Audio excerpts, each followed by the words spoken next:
يا أيها الرسول بلغ ما أنزل إليك من ربك وإن لم تفعل فما بلغت رسالته. Bismillahirrahmanirrahim. Alhamdulillahirabbil alamin. Assalamualaikum ayuhan nabiyyu wa rahmatullahi wabarakatuh. Assalamu alayna wa ala ibadillahis shalihin. Assalamualaikum warahmatullahi wabarakatuh. Terima kasih sebesar-besarnya ibu-ibu semua berkenan. Sekali lagi saya yang teramat mohon dimaafkan untuk acara pada siang hari ini. Tema tentang mengapa Maulidan tentu sudah begitu banyak dibahas. Ini sekarang kita berada dalam keberkahan Maulid Nabi Sallallahu Alaihi Wasallam, bulan Maulid Nabi. Di foto status mungkin ini juga ibu-ibu ada gambar kubah hijau baginda Nabi Sallallahu Alaihi Wasallam, gambar Masjid Nabawi, gambar ziarah. Nah, ini keberkahan Maulid Nabi Sallallahu Alaihi Wasallam, semarak Maulid Nabi. Nah, banyak hal bisa dibahas tentang mengapa Maulidan. Tentu bisa kita awali dengan bertanya kembali, mengapa tidak Maulidan? Jadi kalau ditanya mengapa Maulidan, kita bisa jawab juga mengapa tidak Maulidan. Biasanya kalau ditanya mengapa Maulidan, banyak sekali dalil yang akan diberikan. Baik dalil Qur'ani maupun dalil-dalil seperti untuk mempererat kecintaan kita, menguatkan kecintaan kita kepada baginda Nabi Sallallahu Alaihi Wasallam, misalnya. Memperdalam, mempertinggi keimanan, dan seterusnya. Tetapi, jadi kalau orang ditanya mengapa Maulidan, banyak dalilnya. Biasanya kalau yang ditanya mengapa tidak Maulidan, jawabannya itu hanya satu, yaitu karena tidak dicontohkan baginda Nabi Sallallahu Alaihi Wasallam. Tidak ada dalil lain kecuali karena tidak dicontohkan baginda Nabi Sallallahu Alaihi Wasallam. Para sahabat juga tidak pernah memperingati Maulidan, tidak pernah mengadakan acara selamatan di dalam tradisi para sahabat misalnya. Nah, di antara dalil-dalil itu, apa Maulidan, nanti kita akan bincangkan juga bahwa sebetulnya dalam tradisi para ulama salafus soleh terdahulu, ada kitab-kitab termasuk dari Al-Imam Jalaluddin As-Suyuti yang mengisahkan bagaimana penduduk kota-kota di sekitar Irak, di sekitar Basrah, Kufah, itu memperingati Maulid Sallallahu Alaihi Wasallam sebagai hari raya, sebagai hari terbesar dalam satu tahun. Bahkan tradisi Lebaran kita itu mirip dengan bagaimana umat terdahulu menjalankan Maulidan. Penjelasan As-Suyuti, membersihkan rumah, mengecat rumah, berbagi, bersedekah, membahagiakan orang lain, kasih hadiah, silaturahmi, bahkan wewangian, beli pakaian baru. Nah, itu pada bulan Maulid. Jadi sudah berlangsung sekian abad Maulidan itu. Kita mungkin Lebaran kita lah hari raya Idul Fitri yang besar seperti itu. Di zaman dahulu Asy'iti menceritakan bahwa Lebaran terbesarnya itu adalah Maulid Nabi Sallallahu Alaihi Wasallam. Selain itu semua, mengapa kita Maulidan? Karena sesungguhnya, a'udzubillahi minasyaitonir rajim, dalam Al-Quran Allah Subhanahu Wa Taala berfirman, dalil Maulidan banyak. Misalnya ya, wa rafa'na laka dzikrak, kami tinggikan bagimu ya Allah, ya Rasulullah, sebutanmu. Zikir bisa juga berarti peringatan. Wa rafa'na laka dzikrak, kami tinggikan bagimu namamu, sebutanmu, peringatan tentangmu. Atau dalam ayat Al-Quran, dzikra rahmati rabbika abdahu Zakaria idna darabbahu nidaan khafiyya. Peringatilah olehmu cerita tentang Nabi Zakaria yang dalam kisah dalam surat Maryam itu memohon kelahiran seorang putra. Jadi kelahiran seorang putra itu diperingati. Sampai ada ucapan doa Nabiullah Yahya dan Nabiullah Isa alaihi wassalatu wassalam yang diabadikan dalam Al-Quran, yang Allah yarham sering sampaikan, Bapak sering menyebut sebagai dalil ucapan selamat ulang tahun. Yaitu, wassalamun alayya yauma wulidtu wa yauma amutu wa yauma ub'atsu hayya. Salam bagiku, sejahteralah aku pada hari aku dilahirkan, pada hari aku meninggal dunia, dan pada hari aku dibangkitkan kembali.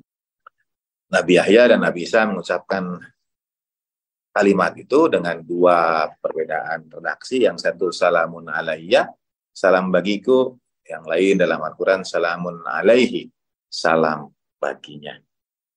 Dua cerita tentang kelahiran Nabi Isa dan kelahiran Nabi Yahya itu diperintahkan untuk diperingati. Al-Quran juga merintahkan kita, peringatilah, fa inna dzikra tanfa'ul mu'minin. Karena memperingati itu mendatangkan manfaat bagi orang-orang yang beriman. Manfaat bagi orang yang berimannya banyak. Umumnya yang menambah keimanan. Segala sesuatu yang menambah keimanan. Jadi ada banyak dalil. Atau misalnya, auzubillahi minasyaitonirrajim, qul bifadlillahi wa birahmatihi fabidzalika falyafrahu wa khairum mimma yajma'un. Katakanlah ya Rasulullah sallallahu alaihi wasallam, atas limpahan karunia Allah dan rahmatnya, hendaknya dengan itu mereka wajib bersukacita. Perintah untuk bersukacita dengan karunia dan rahmat Allah. Dalam tafsir, karunia itu adalah kelahiran baginda Nabi Shallallahu Alaihi Wasallam. Sesungguhnya sukacita atas kelahiran baginda Nabi itu lebih baik dari apapun yang mereka kumpulkan. Khairum mimma yajma'un. Jadi Maulid menjadi Idul Akbar, menjadi hari raya yang sangat besar. Kita diwajibkan bersukacita. Fal yafrahu dalam bahasa Arab ada sa'adah yang menunjukkan kebahagiaan dan ada farah yang menunjukkan sukacita secara khusus yang ditampakkan, yang diperlihatkan. Jadi bulan Maulid itu sukacita itu wajib diperlihatkan karena bersyukur kepada Allah Ta'ala atas kelahiran rahmatan lil alamin. Jadi kalau ditanya mengapa Maulidan, banyak sekali dalilnya, termasuk dalam Al-Quran, ungkap cinta, ungkap syukur, dan seterusnya. Secara khusus, di majelis ini ingin mengambil dalil mengapa kita Maulidan itu dengan perintah Allah Ta'ala berikutnya, yaitu a'udzubillahi minasyaitonirrajim, bismillahirrahmanirrahim, ya ayyuhalladzina amanu ista'inu bis-sabri was-shalah. Wahai orang-orang yang beriman, minta tolonglah kalian dengan sabar dan sholat. Ini meliputi semua orang yang beriman. Dalam Al-Quran, setiap ada kalimat perintah, itu menunjukkan wajib kita lakukan. Urut-urutan kalimat perintah itu bisa bertahap. Mulai dari dengan menggunakan bentuk kata orang ketiga atau bentuk pasif. Misalnya, diwajibkan, ditetapkan atas kalian berpuasa. Atau misalnya dengan menggunakan bentuk orang ketiga seperti tadi, falyafrahu, hendaknya mereka bersukacita. Atau yang lebih tegas itu misalnya menambah kata sebelum satu kata perintah, seperti misalnya dirikanlah sholat, aqimus sholat. Lebih tinggi lagi, lebih kuat lagi perintah itu kalau dia langsung menyeru dengan kata perintah. Misalnya shollu, bersolawatlah, sholatlah. Itu menduduki tingkat kata perintah yang tertinggi. Nah, dalam ayat Al-Quran, a'udzubillahi minasyaitonir rajim, ista'inu bis-sabri was-shalah. Minta tolonglah, carilah pertolongan itu dengan sabar dan sholat. Allah Ta'ala membekali kita. Allah Ta'ala tahu ketika manusia diturunkan di muka bumi, ia memerlukan petunjuk, ia memerlukan bantuan. Kalau orang bertanya mengapa manusia diciptakan, untuk menjawab pertanyaan itu kalian memerlukan bantuan.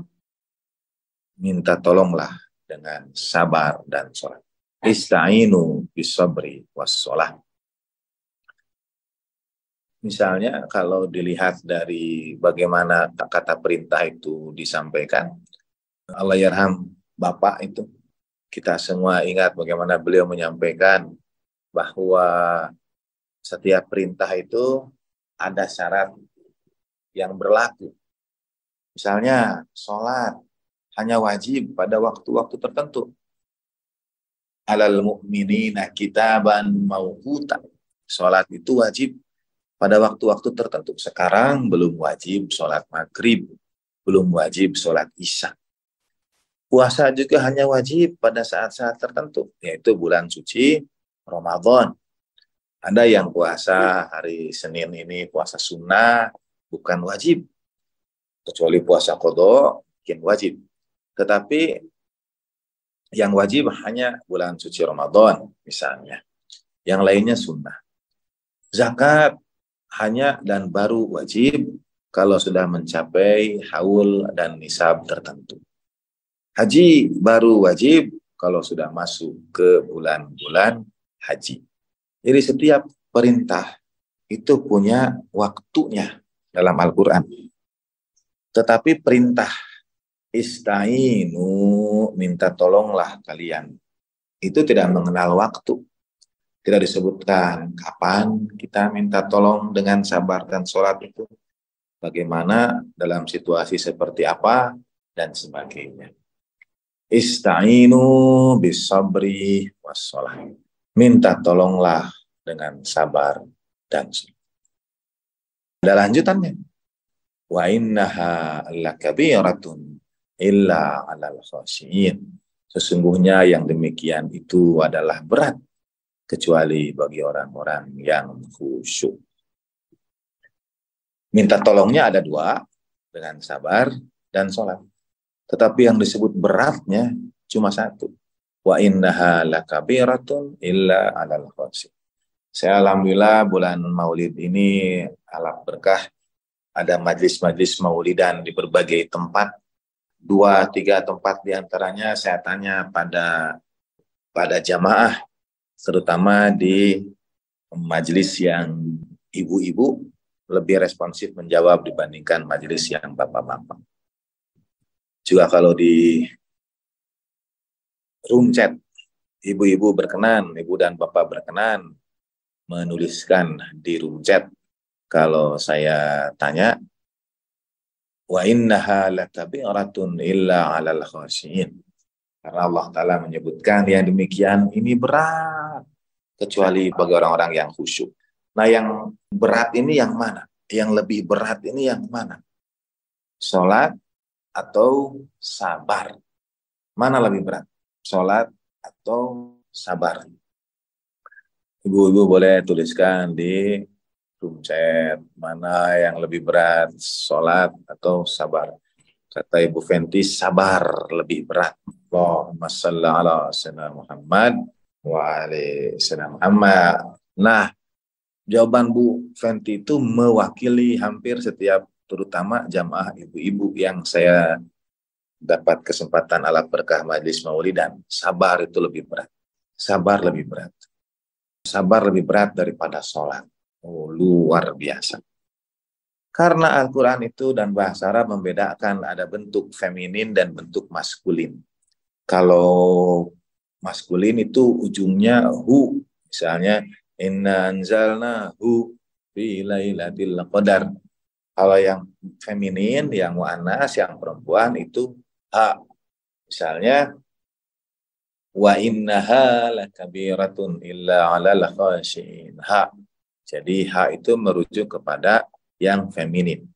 Nah, dalam sabar dan sholat, mana yang feminin? Sholat. Karena ada tak marbutoh. Seperti sholah kalau dibaca putus ya, sholah. Kalau dibaca dengan tanwin di belakang, sholatun. Kalau dibaca sukun menjadi sholah, sholah, as-sholah, as-sholah. Begitu. Yang ujungnya tak marbutoh itu menandakan dia mu'annas. Seperti kalau laki-laki mukmin, kalau perempuan mukminah. Kalau laki-laki muslim, perempuan muslimah. Kalau laki-laki muhsin, perempuan muhsinah. Itu tak marbutoh. Kalau nama saya Miftah, itu haknya hak kecil, hak halus. Jadi tidak menunjukkan tanda feminin. Nah, sholah itu yang punya tak marbutoh. Ista'inu bis sabri was sholah. Minta tolonglah dengan sabar dan sholat. Wa innaha lakabirah. Sesungguhnya sholat itu adalah besar, teramat berat. Kecuali bagi orang-orang yang khusyuk. Ini menjadi muskilah, menjadi kesulitan. Karena sholat dan semua aspek ibadah lainnya, Allah Ta'ala itu ini bahasan umum dan juga diabadikan dalam Al-Quran. Setiap amal ibadah, kalau dia terasa berat, Allah Ta'ala berikan keringanan. Sholat kita yang sehari-hari, kalau kita tidak bisa berdiri sholat, kita boleh sambil duduk. Kalau duduk kita juga tidak bisa, kita boleh sambil berbaring. Kalau berbaring, kita boleh menggerakkan kedua tangan untuk gerakan-gerakan sholat. Kalau tidak bisa juga, boleh dengan mengedipkan mata setiap gerakan. Allahu Akbar, Sami Allahu liman hamidah, itu dengan gerakan dengan kedipan mata. Dan kita membaca bacaan-bacaan sholat dalam hati. Kalau dengan kedipan mata juga sudah tidak bisa sholat, itu berarti mungkin sudah saatnya disolatkan. Ya. Jadi Allah Ta'ala memberikan keringanan. Nggak bisa berdiri, boleh duduk. Nggak bisa duduk, boleh berbaring. Nggak bisa berbaring, boleh dengan kedipan mata saja, dan seterusnya. Prinsip ibadah adalah diringankan kalau ia terasa berat. Haji, lempar jumroh, tawaf, apalagi sa'i. Kalau terasa berat, boleh dibadal, boleh digantikan orang lain. Jadi setiap ibadah itu diringankan. Wudu, kalau tidak ada air, boleh tayamum. Puasa, kalau berat, boleh bayar fidyah. Bahkan bagi yang sakit atau dalam perjalanan, Allah Ta'ala karuniakan berbuka dalam waktu puasa itu. Dan prinsip ibadah, yuridullahu bikumul yusra wala yuridu bikumul usra. Allah Ta'ala menghendaki bagimu kemudahan. Allah Ta'ala tidak menginginkan atasnya itu kesulitan.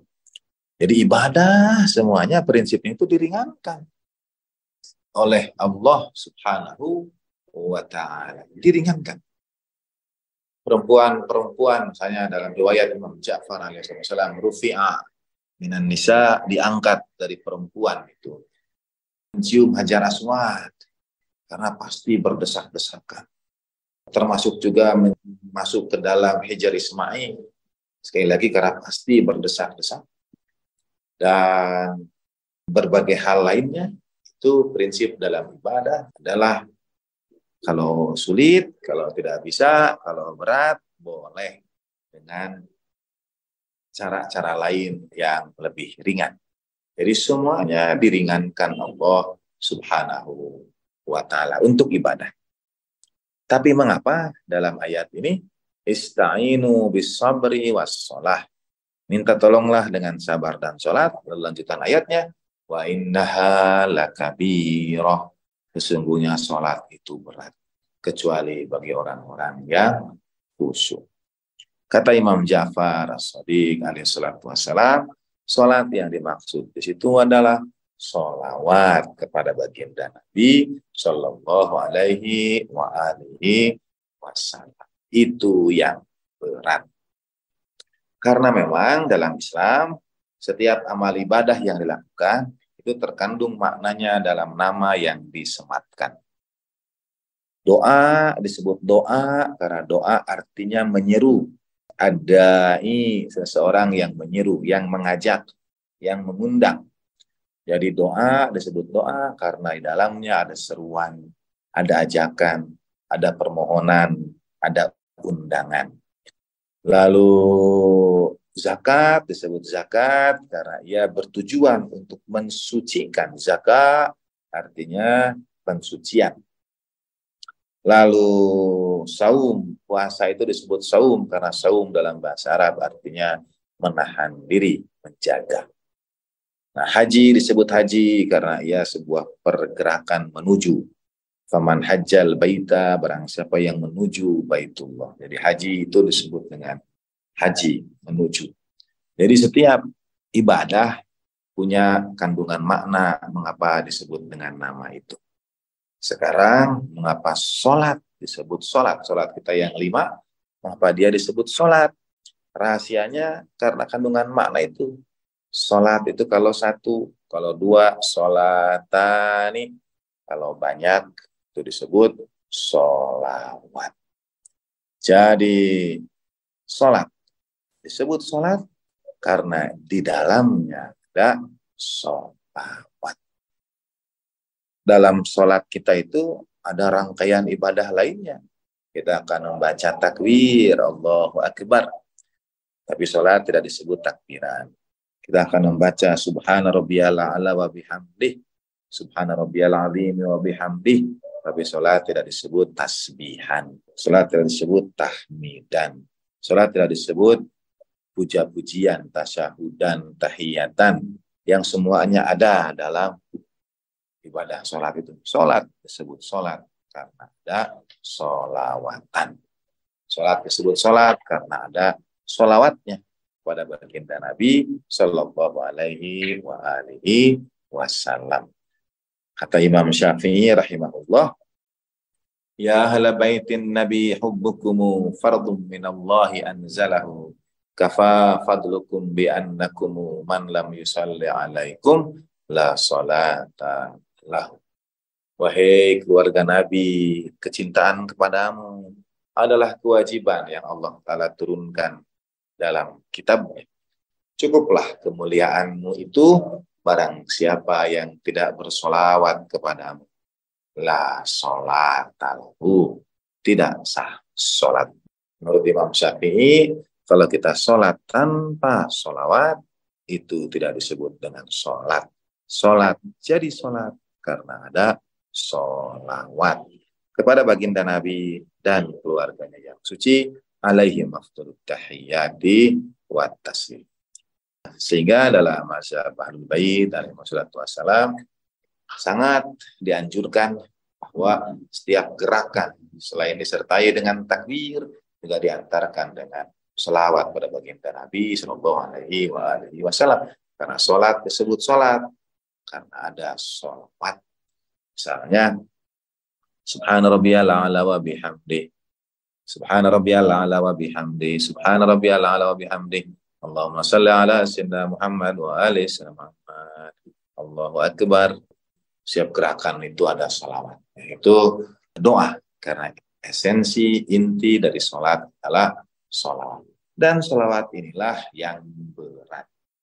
Bayangkan kalau perintah Sallu alaihi wasallimu taslima, sallu ala sayyidina Muhammad wa alaihi sayyidina Muhammad juga mengikat kita setiap saat. Puasa hanya wajib pada bulan tertentu, haji wajib pada waktu-waktu tertentu, sholat wajib kalau sudah datang waktunya, dan seterusnya, zakat, haul, dan nisabnya. Tapi perintah sholawat pada baginda Nabi Sallallahu Alaihi Wasallam dari Allah Ta'ala itu tidak ditentukan batasannya, tidak dijelaskan kapan, bagaimana, dan waktunya. Itu yang berat. Wa innaha lakabiratun. Nah, mengapa kita maulidan? Karena bagi saya perintah salawat itu bisa kita lakukan sendiri setiap saat, insya Allah. Bisa juga kita lakukan berjamaah. Iyadullah ma'ala jamaah. Tangan Allah Ta'ala itu bersama jamaah, bersama jemaat, bersama kebersamaan. Salat afdoliyahnya pada jamaah. Ibadah-ibadah dalam Islam itu sangat ditekankan pada jamaahnya. Puasa, memberi makan orang lain, itu kan berarti berbuka berjamaah. Atau haji, ibadah yang pasti berjamaah. Ziarah, itu ada ziarah yang besar seperti Arba'in, itu ziarah yang berjamaah. Wa'tasimu bihablillahi jami'an. Berpegang teguhlah pada tali Allah Ta'ala itu dalam jamaah, berjamaah. Kebersamaan itu sangat besar nilainya dalam Islam. Kita walaupun munfarid, sholat sendirian, pasti kita tetap iyyaka na'budu, kepadamu kami menyembah. Wa iyyaka nasta'in, kepadamu kami minta tolong. Dalam surat Al-Fatihah kita sebutkan iyyaka na'budu wa iyyaka nasta'in, kepadamu kami beribadah, kepadamu kami minta tolong. Kemudian Allah Ta'ala jawab, ista'inu bisabri wassalah, minta tolonglah itu dengan sabar dan sholat. Jadi kalau setiap hari dalam sholat kita baca Al-Fatihah 17 rakaat 17 kali, misalnya kita baca surat Al-Fatihah 17 kali sehari, juga kita minta tolong pada Allah Ta'ala. Iyyaka na'budu wa iyyaka nasta'in. Dan Allah Ta'ala menjawab untuk setiap iyyaka nasta'in itu ista'inu sabri wassalah. Minta tolonglah sabar. Itu berat karena mengikat kita setiap saat tanpa kecuali. Ista'inu bisabri wassalah. Itulah mengapa lanjutan ayatnya wa innaha lakabirah. Yang demikian ini berat. Imam Ja'far misalnya menyampaikan semua orang itu pasti akan merugi di hari kiamat kecuali mereka yang selawatnya daim, yang selawatnya kekal, yang selawatnya abadi. Menjadi PR besar bagaimana abadi, bagaimana kekal dan dawam dalam selawat baginda Nabi Sallallahu Alaihi Wasallam. Nah, bagi saya maulidan itu adalah solawatan berjamaah. Allah telah mencintai jamaah, yadullah di atas jamaah. Wa'tasimu bihablillahi jami'an, berpegang teguhlah pada tali Allah dalam jamaah, dan seterusnya. Maka maulidan juga sesungguhnya adalah kita sholawat berjamaah. Nah, karena sholawat ini adalah bagian dari dua senjata yang Allah Ta'ala bekali kita dengan itu. Ya ayyuhalladzina amanu sta'inu bis-sabri was. Sholawat adalah satu di antara dua senjata yang Allah Ta'ala bekali kita dengannya. Kita dibekali dengan senjata yang pertama yaitu sabar. Insya Allah tadi Ibu Bapak mungkin sudah menyampaikan bahwa sabar ini adalah pelajaran seumur hidup. Belajarnya setiap hari, ujiannya sesekali datang mengejutkan kita semua, dan seterusnya. Itu kita maknai. Bekal yang pertama adalah sabar. Senjata yang pertama adalah sabar. Tapi senjata yang kedua adalah sholawat pada baginda Nabi Sallallahu Alaihi Wasallam. Bagaimana kita mengamalkannya? Bagaimana kita mempersenjatai diri kita dengan sholawat itu? Bagaimana kita minta tolong? Bagaimana caranya? Maulidan adalah sholawat berjamaah. Lalu apa maksudnya? Apa maknanya? Dalam ayat Al-Quran, Allah Subhanahu Wa Taala menurunkan baginda Nabi sebagai rahmat itu dengan beberapa karakteristik. Alhamdulillahirrahmanirrahim. Ya ayyuhan nabiyyu inna arsalnaka syahidan wa mubasysyiran wa nadhira.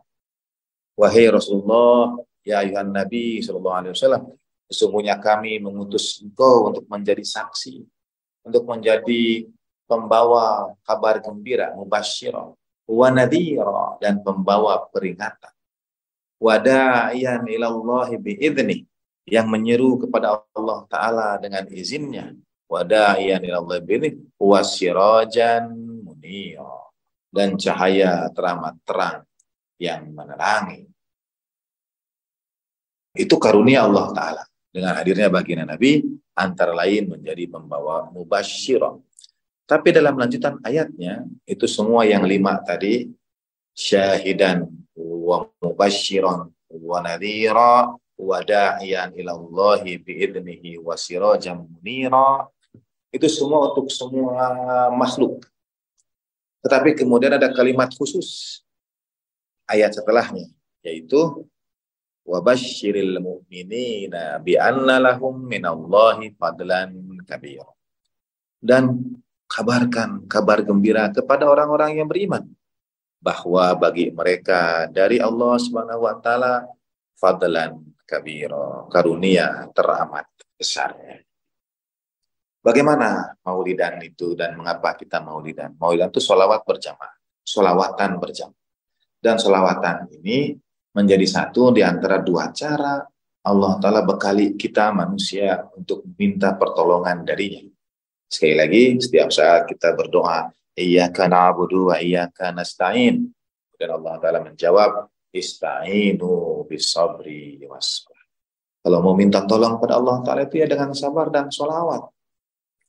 Nah, sholawat maulidan adalah sholawat berjamaah. Artinya, mengapa kita maulidan? Kita ini adalah orang-orang yang Allah Ta'ala uji dengan berbagai hal. Setiap kita punya sesuatu yang memenuhi pikiran kita setiap hari, bahkan setiap saatnya. Mungkin membuat sesak rongga dada kita.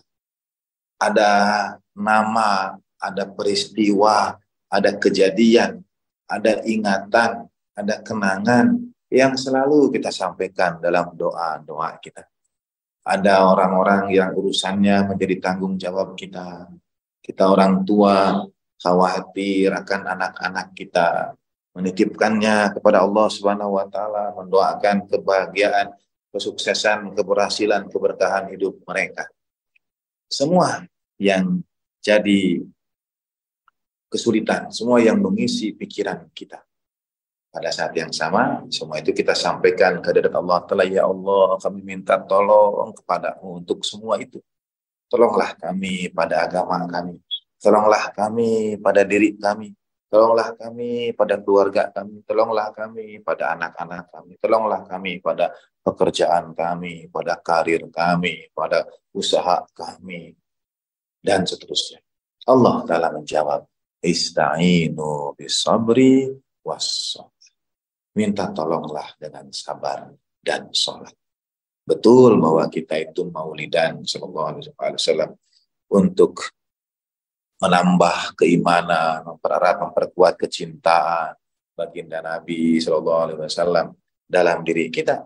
Tapi pada saat yang sama sesungguhnya kita beroleh limpah berkah yang jauh dan jauh dan jauh lebih besar, lebih banyak dari semua yang kita harapkan.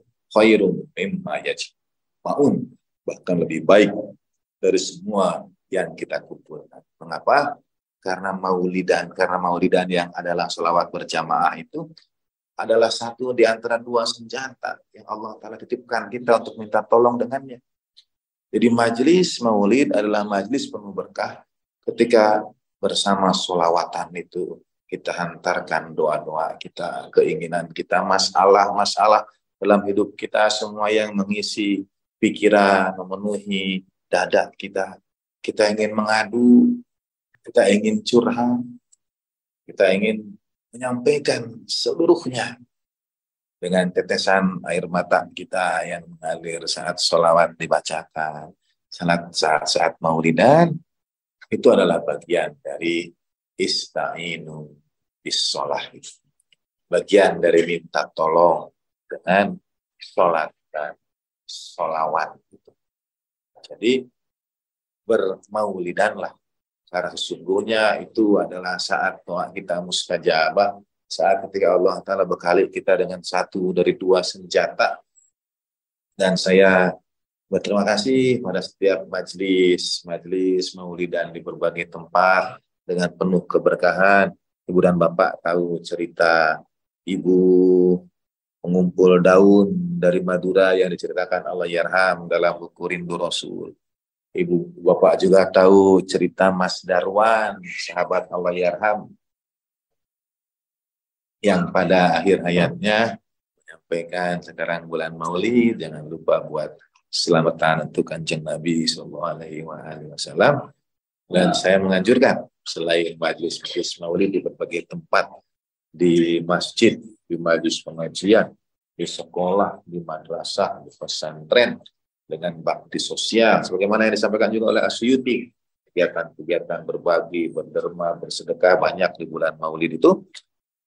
Lalu hadirkan juga keberkahannya di rumah kita masing-masing. Buat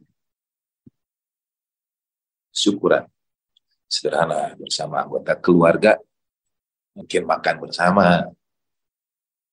Ya, ajak anak berbahagia, keluarga berbahagia, lalu sampaikan bahwa itu semua adalah rangkaian niatan sukacita Maulid Nabi Shallallahu Alaihi Wasallam. Karena sesungguhnya pada saat yang sama kita berbekal satu dan dua senjata, meminta tolong kepada Allah Taala itu. Ista'inu bisabri wassalah. Dan salat di situ adalah yang kabirah, yang berat kecuali bagi orang-orang yang khusyuk. Dalam tafsir Imam Ja'far As-Shadiq alaihi wasallam adalah sholawatan kepada baginda Nabi Sallallahu Alaihi Wasallam. Dan sholawat kita bersama orang lain berjamaah yang dicintai Allah Ta'ala. Kebersamaan yang dicintai Allah Ta'ala. Sehingga seorang guru dari sekolah kami itu mengatakan sesuai apa yang saya sampaikan, katanya mari kita kejar terus maulidan manapun ada acara maulidan, karena alih-alih baginda Nabi Sallallahu Alaihi Wasallam memerlukan semua itu, sesungguhnya kita lah yang jauh lebih memerlukan keberkahan setiap majelis maulid. Ketika baginda Nabi ditinggikan namanya, ketika sukacita dan syukur atas nikmat Allah Ta'ala teramat besar dihadirkan di tengah-tengah kita, ketika dibacakan sholawat berjamaah pada baginda Nabi SAW, sungguhnya Allah Ta'ala membekali kita dengan senjata yang kedua dalam ista'inu bisabri wassalat. Demikian saya kira Ibu Bapak sekalian, seperti biasa di majelis biasanya ada diskusi, ada tanya jawab, dipersilahkan pada Ibu dan Bapak semua. Bissolati ala Sayyidina Muhammad wa ali Sayyidina Muhammad. Allahumma salli ala Sayyidina Muhammad wa ali Sayyidina Muhammad. Allahumma salli ala Sayyidina Muhammad wa ali Sayyidina Muhammad. Kita antar doa.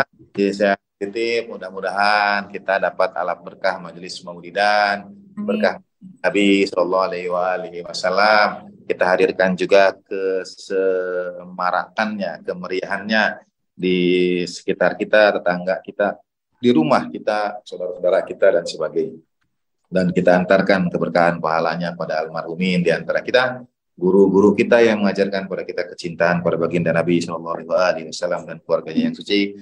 Di antaranya Ibu Haja Sutario almarhumin, keluarga besar Az-Zahra, Salamullah alaiha, Allah yarham, Jal rahmat, guru-guru kita semua kita sertakan dalam hati almarhumin. Bi barakatuh umil kitab Al-Fatihatu ma'as sholawat. Allahumma salli ala sayyidina Muhammad. Allahumma salli ala sayyidina Muhammad wa ali sayyidina Muhammad. Allahumma salli ala sayyidina Muhammad wa ali sayyidina Muhammad wa ajil farajahu syarif warzuqna fid dunya ziyaratan wa fil akhirati. A'udzu billahi samiil alim minasyaitonir rajim. Bismillahirrahmanirrahim. Alhamdulillahirabbil alamin arrahmanir rahim maliki yaumiddin. Iyyaka na'budu wa iyyaka nasta'in ihdinas siratal mustaqim. Siratal ladzina alaihim wal maghdubi alaihim